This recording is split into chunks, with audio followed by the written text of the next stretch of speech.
What up, guys? This is your girl Natasha, and I'm back at it again with another video. If this is your first time here, please like, subscribe, and comment down below.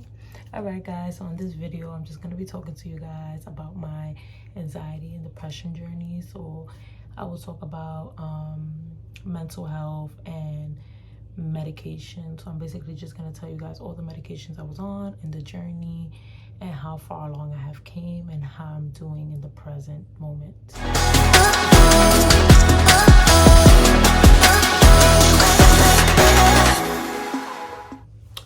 Alright, guys, so I'm not gonna lie, this is a little touchy subject and it's very, very personal because how do I tell you guys, like, it's something I've never expected to experience, but it's life and we all go through things that are very unexpected. This is why I'm having the courage and I'm being open to sharing this with you guys, because it can happen to anybody. So I want to rewind back to 2021. Back in June, I would say May of 2021, I started to experience intense anxiety, depression, and I also felt like I had postpartum. The real reason why I felt like postpartum was involved was because I was having a lot of negative thoughts in my head. Like, random things would pop up into my head, like, not that I wanted to hurt my kids, but random things would pop up into my head. Like, I would imagine very bad scenarios. Like, I would imagine myself like suffocating the baby, or like I would imagine myself just doing something bad to the baby, and then I would be like, oh my god, why am I thinking this? Oh my god, this is not okay. And then I start panicking and I start feeling scared because I'm like, I don't want to hurt anyone. I wouldn't want to hurt my baby, so why am I thinking like this? And that's when I started to think, like, there's something really wrong with me. Like, this is deeper than what I think. And it was to the point where, like, I couldn't live an everyday life. Like, it was getting so bad. I couldn't sleep. I was sleep deprived. I went 4 or 5 days straight without sleeping, and that made me feel like I was losing my cool. Like, I just never seen myself at a stage like that. It was so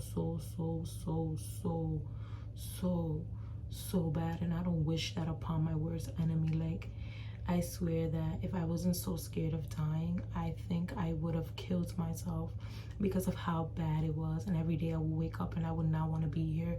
I would cry because the day wasn't going fast enough and I needed the day to be over. I couldn't come outside. I would cry in the street. I would cry everywhere I would go. I couldn't be seen. I couldn't do anything. I couldn't take care of my kids. Like, it was such a terrible journey, you guys. Like, you don't understand. Like, it was devastating, and like, I felt like I had nobody. The only person I really felt like I had was my mom, you know, like close family, like my mom, my aunt, and my dad, because that's who I was staying with. I was staying with my mom the whole time, like, because it was just so much. I couldn't handle it. It was bad. Like, guys, this is gonna get deeper. So it got so bad to the point where when I couldn't sleep, it felt like the end of the world. I ended up going to the psych ward, not once, not twice, but 3 times. 3 times. I was not admitted the first 2 times. I just went. They basically just gave me, I explained to them what I was feeling, how bad it was. I used to feel like I wanted to come out of my own body. Like, it was some demonic thing. Like, I always say, like, these kind of things come from the devil, because I'm sorry, that's not something from God. And it's like, it was so intense that, like, I couldn't manage. I couldn't control my body. I couldn't control. It was just so amped up that it's like, I literally felt like I was coming out of my own body every day. Like, I wanted to yank my hair, bite myself, pull. Like, it was bad. Like, I thought I was going crazy. Like, I thought I was ready to lose it, which is why I even ended up trying to go to the psych ward, because I really wanted to help. And all they were doing for me at the psych ward was, they gave me, I think once, the 3 times I went, each time they gave me a medication. I think the first time it wasn't, I think all 3 times it was something called Avion. I don't know. It goes by Loceram. or something. I don't know. These names for those medications are so weird, but those are like Xanax and stuff like that. So they usually calm the anxiety right away.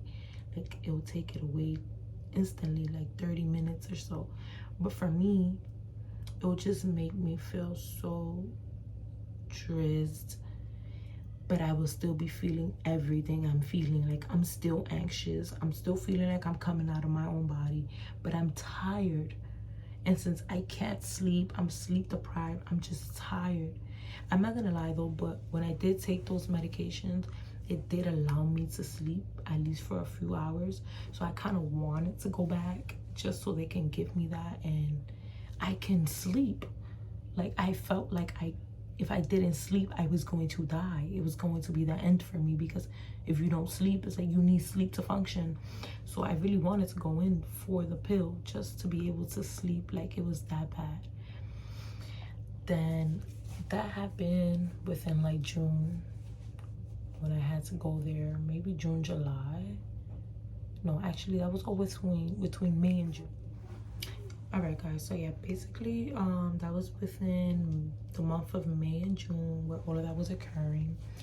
So sometime within those 2 months, I also went to a neurologist, and she ended up telling me that she felt like what I had was deeper than just anxiety and depression.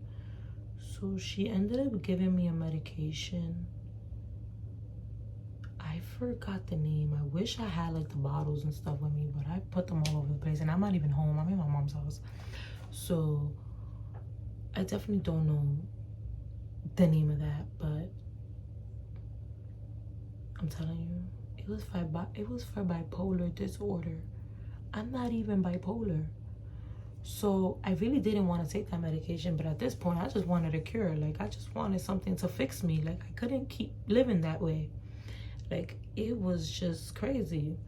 So I did take it for like 4 days, and I felt like that pill was driving me even more crazy. Now I'm imagining myself like hearing voices. Mind you, I'm not hearing them, but I know like bipolar people and stuff hear voices.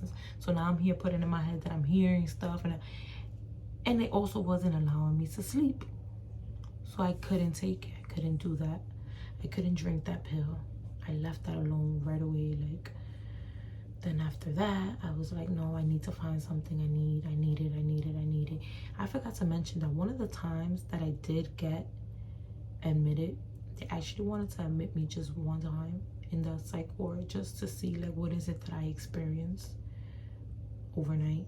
And to them, my whole time I was normal, but it's like I would hold it inside, like I was ready to burst, and I just can't show out like and start like, that's just not what I did. Like I'll cry, I'll be like, I don't want to feel like this no more. What can I do? Like I'll start getting, you know, anxious and getting like, I want this to be done. But never to the point where like I wowed out and people were like, yo, she's crazy. Like it wasn't like that. And my experience in the psych ward was just, it made it worse for me, because you had real crazy people doing really crazy stuff. Like I had a girl come to my window, like take out her boob at me and start licking it, and she was just like going on my window touching, and then she came out completely stripped naked walking around the facility. And that was just driving me even more insane. Like I was scared to be in there. Like I wanted to go home. There was another guy inside his room, and he was in handcuffs, and he was slamming him, like, let me go, get me out of here. And it was terrible. It was terrible. You guys understand? Like terrible. Like sometimes I wish I wouldn't have had to go there. Like, and not once, not twice, but 3 times. And when they told me they were gonna keep me for a night, I couldn't process that. But like once they tell you they're gonna admit you, like they have to keep you there. It was so bad that like I asked to sit in the front with the guards and just sit there for the night until the next, like, you know, until I was, as soon as I was able to leave the room, I asked used to just sit up in the front with them and just stay there until like it was time for me to like, I guess, take a nap or whatever the case was, or be somewhere else. I don't know. It was terrible. It was a very bad experience. Like sometimes I don't even want to look back at that or talk about that. Like I want to forget that those things even happened to me, but they happened and they're part of my life and they're part of my journey. So, you know, and then pretty much after that pill that the neurologist put me on, I couldn't do it. It took so long for me to actually get a psychiatrist or a therapist or anything. They did give me my therapist that I had. I was able to get her again, but she wasn't able to prescribe anything, so it wasn't helping. I was just feeling the same way every day. It just wasn't living. It just I wasn't a human. I don't even know what to tell you what I was, but it was bad. So eventually, thank God, when I did get I was able to get a psychiatrist. It took about 2 months. I think I was waiting since like May, because I started the process as soon as I started going through like the psych ward and the neurologist and all that stuff. So I did end up getting someone. I believe it was sometime in July. So when I did get someone, they subscribed me with the first thing. Actually, it was my OBGYN. She subscribed. They're allowed to subscribe you medication. So she was the first person to subscribe me. And she subscribed me with Celexa. And I'm not gonna lie, that didn't work for me at all whatsoever. And I only took that, I'm not gonna lie, for like, I think it was like 4 or 5 days. And I had to stop it. I couldn't deal with the side effects, and I just couldn't tolerate it. My body was just telling me, no, don't do it. Then after that, I believe, oh, that's the thing, I still didn't have I lied about having a psychiatrist. I didn't get a psychiatrist till because it was actually my doctor that was prescribing me medication. I got a psychiatrist all the way in, it was actually already 2022. I believe I had a psychiatrist all the way in like, maybe I'm lying. When did I get my psychiatrist? I can't remember the exact day I got a psychiatrist, but just know I waited for a psychiatrist for a good 3 or 4 months. I know that the one that was prescribing medication to me was actually my primary doctor. So I went to my primary doctor. I was explaining everything that was happening. They first checked like all blood work. They checked for everything. Everything was good. Like, and nothing seemed to be wrong with me. So that's when they decided to just prescribe me medication. So I did do, after the Celexa, I did something called what was the name of that? Fluoxetine. That goes by Prozac. That's what it was. So I did Prozac. I was really trying to hang on to Prozac for a while. I went 14 days with the Prozac, but I just still kept getting the anxiety and getting the anxiety attacks. And I was actually working. I did start to work, although I was feeling how I was feeling throughout the whole time. I still decided to work, but that was in July. I was a little bit better since I had some type of medication in my system.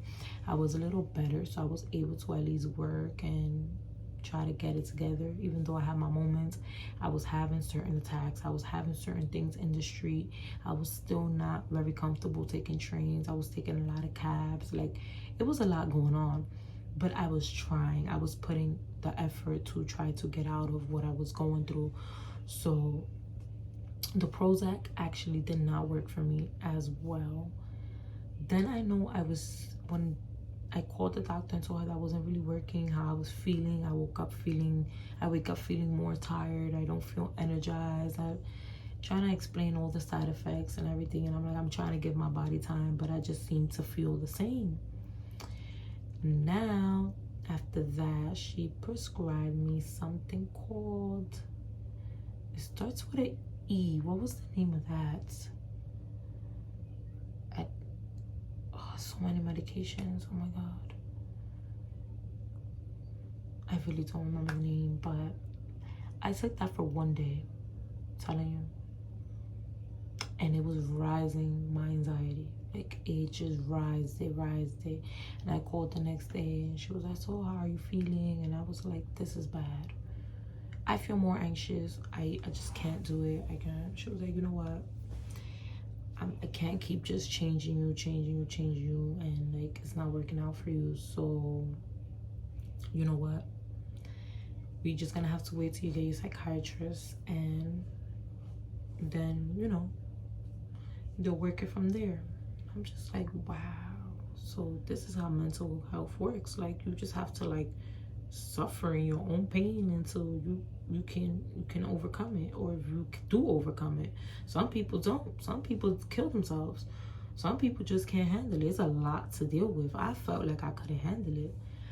After this, I go to, where was I? I went to the OBGYN again. At this point, I forgot what I came in for. I don't know what was going on. I went to get a checkup for something, and I was talking to the OBGYN and I broke down crying. Like, I couldn't sit in her face without crying. Like, I just wanted to cry for no unknown reason. Like, that was just my life. She was like, you know what? I'm gonna start you off on Zoloft. You're gonna do 50 milligrams for 2 weeks. And then you have to talk to your doctor and see what they can do. So I did start the Zoloft. At first, you know, I was still feeling the same. I was trying to let my body adjust to it. It took some time, I'm not gonna lie. And I stuck with the Zoloft for 6 months. So at first I was in 50 milligrams. Then I finally got my psychiatrist and it went down to 25 milligrams. And I stayed on 25 milligrams. I only did 50 milligrams maybe for those 2 weeks only. My doctor eventually put it down to 25. And then I stayed at 25 milligrams and I did that for 6 months. By that time, then I got my psychiatrist. I'll talk to my psychiatrist and then he'll actually be like, oh, I don't feel like you need anything else or anything higher. But I will always tell him how I still always feel tired and anxious. So over time, like, the real anxiousness started going away, but the tiredness never stopped. Even till today, I'm always like really tired, and I always have like very tense muscles and stuff like that. So it does come from everything and from the anxiety. Like, anxiety does play like a very huge role. So basically, I did get the psychiatrist within that process. I seen my psychiatrist a few times. He was okay with the dosage I was on with 25 milligrams. When I told him I was still too tired and stuff, he tried to give me something. It starts with a letter B. I forgot what it was. Honestly, I took that for 2 days. It was supposed to give me a boost for me to have the energy throughout the day and in the morning so that I wouldn't be so tired.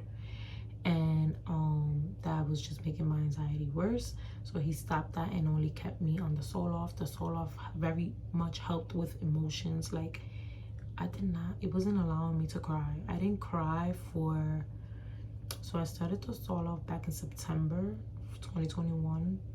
October, November, December, January, February, March. I just stopped them last March 2022. So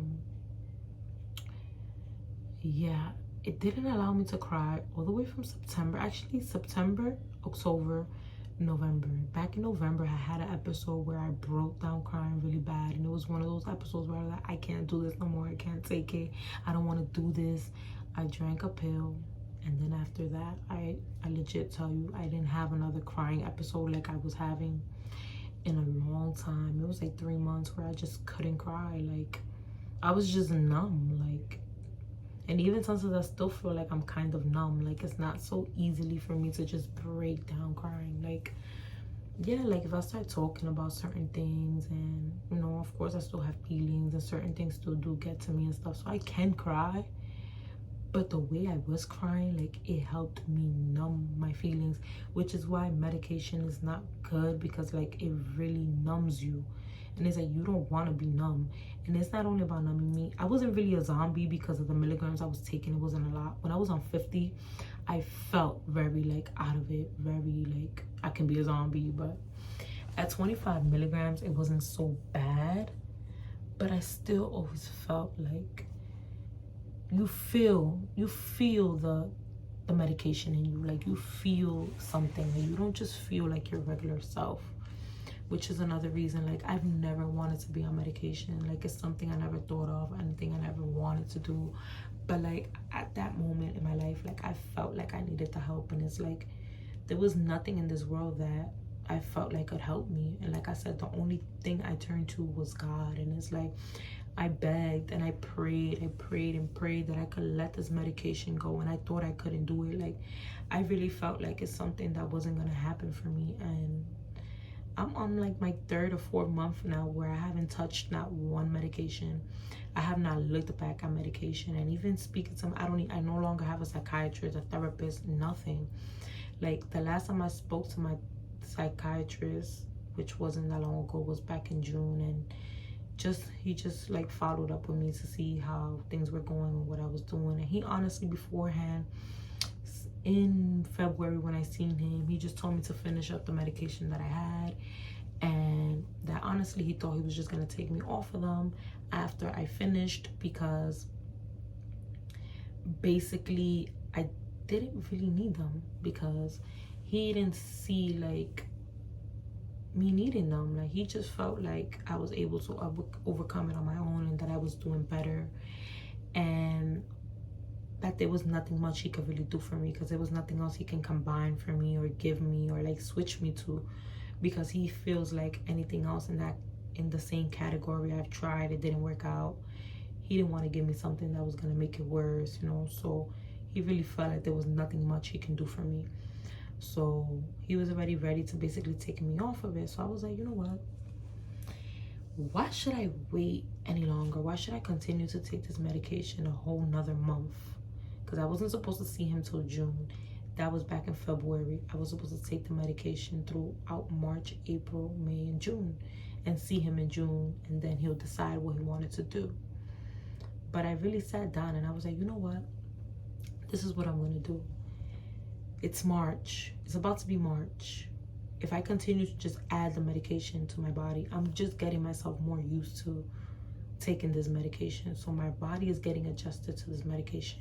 When I try to stop taking it, it's going to be much harder for me. So let me just stop. I just stopped one day. Like, I remember it was a Wednesday. I just got up that day. I usually used to take it at night, because the medication made me very, very drowsy. So I would take it to sleep. So I remember that Wednesday night, I just didn't take it. And I was like, you know what? It is what it is. I'm not going to take it. And as it was basically like cold turkey for me. Like I just didn't take it that day. Then I just continued that way all the way up until now. At first, I did get a few symptoms from tapping off. Like I did feel like headaches. I was getting constant headaches. Like they were like tension headache, my eyes, or like I did feel like nauseous. I just felt funny, but I felt like that throughout the whole anxiety and in general with the medication, because the medication makes you feel funny too. So it was like, it was just part of the process, and I'm just grateful that I was able to do that on my own. And by the time I spoke to my psychiatrist again, I explained exactly what I just said now, and I told him I just basically took myself off of them at that time, because I didn't want to just continue to take them for you to come and take them away from me now. And it's like, what if I got more used to them? So, and then I really couldn't be able to let go of them. So I really did pray, and I asked God to allow me to let go of this medication, and that I was going to be able to do it. And I did so, and here I am, and I'm living, and I'm great. I mean, I feel like I'm not where I am, where I'm supposed to be, or where I want to be. I still do. I don't know if it was the medication that did this to me, but I do always feel like kind of a lot of brain fog. Like I always feel like I have brain fog, and a lot, I don't know if you've heard of this, it's called like disrealization. And like it's just like you're here but you're not really here. It's like you feel so dazed out and spaced out. It's like your body is always on like fight or flight mode. it's like you have to heal the anxiety, and that like your body feels like it's always on fight or flight type of thing. And it's just a weird feeling. Sometimes I feel like I can't handle it, but sometimes I'm like, I'm here, I'm living, I'm like adjusting to it, so like I can handle it. So it's kind of a mindset, and it's kind of like a mind game. Like your mind does play a lot of games with you. So it's not an easy journey. It's definitely a very, very difficult journey, and it's like I don't wish that upon anybody, and I really wish things could have been different for me. And sometimes I'd be like, man, I don't feel like I deserved any of this, but I feel like this is what's making me a stronger person, and it's making me the person that I'm supposed to be, you know. And it's like at that point in my life when I went through all of that, I was at a low stage in my life. I had no self-worth. Like I just felt like my baby daddy was all I needed in my life, and that without him I couldn't do it. And without him, when in reality he didn't do anything for me, he never did anything for me, so why couldn't I do it? Like I do this for myself, I do it for my kids. At the end of the day, like I do not need anybody to do anything for me, or to give me anything, or to give me love in any way. Like I just feel like it was just a mindset, and it was just something I felt, and I lost myself. And within that, like just wanting what I wanted from him, and expecting what I wanted and never getting it, and pouring everything into his cup and not getting poured back into my cup, I lost myself. Like I lost myself as a human, as myself, as a mom, I just lost myself in general. Like and now it's like it's starting over. It's like trying to find myself again. It's like rebuilding everything all over again. And it's not that easy, because now I gotta know, like, what do I like? What am I looking for? What kind of man do I want? What do I want in my life? What do I want for my kids? What do I want to do for myself? Like, what is it I really want for myself? What's my future? Like, what's my purpose? Like, what do I want? Like, it's just so much to think about now that is like I'm finding a whole new person now. Like I didn't have that before. I didn't know what I wanted to do myself before. Like I had no purpose. I was just focused on him and my family that I wanted so bad. So it's like, and I lost myself bad within that. I had to go through all of this to be where I'm at today. So that's why I, you know, give myself that pat on the back, because I've made it to where I am today, and I'm so proud of myself, and I'm so thankful that like I never took it further, and I never like actually killed myself or did anything harmful to myself, like, or to my kids. Like I'm glad I got the help that I needed, and I'm glad I got closer to God, and he has helped me come a long way. And you know, and I was debating a lot about making this video because of people, and because of what people are gonna think, or how they're gonna judge me, or it happens. You know what it is? Like it does happen, and at the end of the day, karma comes around, and I'm nobody to like get revenge on anybody. I'm not mad at nobody. I don't got hate against nobody. Like what goes around comes back around, and it's like everything in life is just a lesson learned, and you have to just accept that the hard way. And I've been having to just accept that. But for now, like I feel like I'm better. I'm 100 times, well, not 100% better, but right now I would give myself like a 65-70% better. Like I'm not completely there. I just really want to, you know, fix this brain fog and like the disorientation and disrealization I get sometimes. And well, most of the time I live with it now. So it's like, I don't know if that was part of the medication. Also the medication, I believe, like it was the medication, excuse me, the medication has messed up my memory. Like I forget things so bad. Like in general that happens, or like with pregnancy and stuff, and just as you get older those things happen. But I feel like the medication does mess up with your brain a lot, because it's like I do one thing 1 second, and the next second is like, yo, what did I do? What was I doing? Or like I'm doing something at work or something, I forget I did that, and they'll end up coming to ask me, oh, I'll be like, oh, I forgot. Like I'll be like, I can't work like that, I can't maneuver like that, I can't be forgetting everything. Like it was at some point where everything was happening, and I was even forgetting about appointments, doctor's appointments. I was forgetting about everything. Like my day-to-day was just ridiculous, but I am getting better, and it has been absolutely better. And I'm just so thankful and grateful that I was able to remove the negativity and all the bad things that were in my life, and just anything that wasn't benefiting me, or anything in general, friends, family, whoever. Like, I'm just glad that whoever I felt like wasn't there for me, or like held me down at my worst, because I'm not gonna lie, like, those were my worst moments of my life. Like, I've never experienced something like that, and anybody that wasn't there for me then, it's like, what can I expect from you? What can I expect from you in the future, moving forward? You know, like, what's gonna happen then? Like, that was my worst.